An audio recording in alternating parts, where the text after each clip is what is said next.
नूपुर शर्मा। ये नाम बीते कई दिनों से भारत ही नहीं बल्कि अरब देशों में भी खूब चर्चा में रहा है। बीजेपी की प्रवक्ता रहीं नूपुर शर्मा ने करीब 10 दिन पहले एक टीवी डिबेट में पैगंबर मोहम्मद को लेकर विवादित टिप्पणी की थी। उनकी इस टिप्पणी पर अरब देशों ने खासी नाराजगी जताई, जिसके चलते भारत को कूटनीतिक मुश्किलों का सामना करना पड़ा। उनकी इस टिप्पणी पर भारतीय मुसलमानों और 12 से अधिक देशों ने आपत्ति जताई है। इसके बाद बीजेपी ने नूपुर शर्मा को पार्टी से निलंबित कर दिया। बीजेपी ने एक बयान जारी करते हुए कहा कि पार्टी ऐसी किसी भी विचारधारा के बिल्कुल खिलाफ है जो किसी संप्रदाय या धर्म का अपमान करती है। साथ ही बीजेपी ने लिखा कि वह सभी धर्मों का आदर करती है और किसी भी धार्मिक महापुरुष के किसी अपमान की पुरजोर निंदा करती है। नूपुर शर्मा की टिप्पणी से नाराज इस्लामिक देशों की नाराजगी कम करने के लिए भारतीय कूटनीतिज्ञों ने कहा कि ये बयान भारत सरकार की विचारधारा को प्रदर्शित नहीं करते और ये कुछ फ्रिंज एलिमेंट्स यानी शरारती तत्वों की विचारधारा है।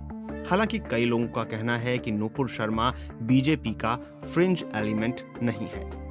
तो आइए जानते हैं आखिर कौन है नूपुर शर्मा।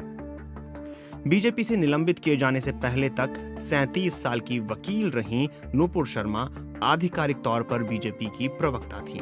नूपुर शर्मा ने दिल्ली यूनिवर्सिटी के कानून विभाग से पढ़ाई की है।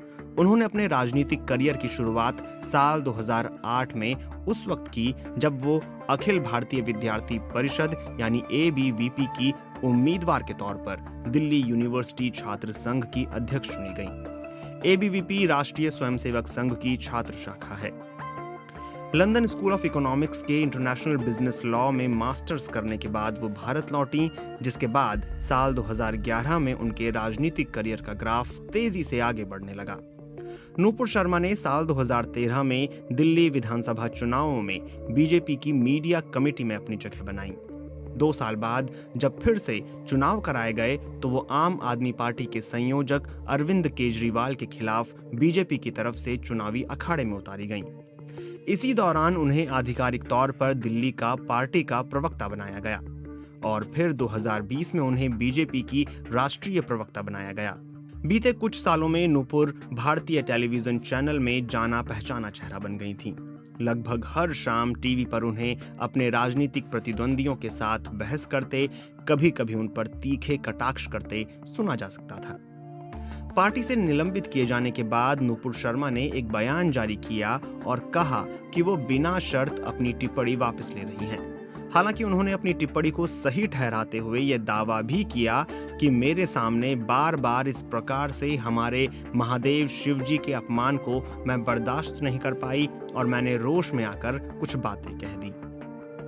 कई विपक्षी दलों ने नूपुर शर्मा को गिरफ्तार करने की मांग भी की है। जिन राज्यों में विपक्षी दलों की सरकार है वहां उनके खिलाफ मामला दर्ज कर जांच भी शुरू की गई है। हालांकि इस बीच दिल्ली पुलिस ने एक चरमपंथी समूह के हत्या की धमकी के कारण बताते हुए नूपुर शर्मा की सुरक्षा बढ़ा दी है। वैसे पार्टी से निलंबन के बाद कुछ हलकों में नूपुर शर्मा का समर्थन भी बढ़ा है। सोशल मीडिया पर आई सपोर्ट नूपुर शर्मा और टेक बैक नूपुर शर्मा जैसे हैशटैग रोज ही ट्रेंड कर रहे हैं। हजारों लोग उनकी तारीफ भी कर रहे हैं। कुछ लोगों का कहना है कि नूपुर शर्मा से पहले भी कई नेताओं ने विवादित टिप्पणियां की हैं, लेकिन ऐसा कर वो बच निकले हैं।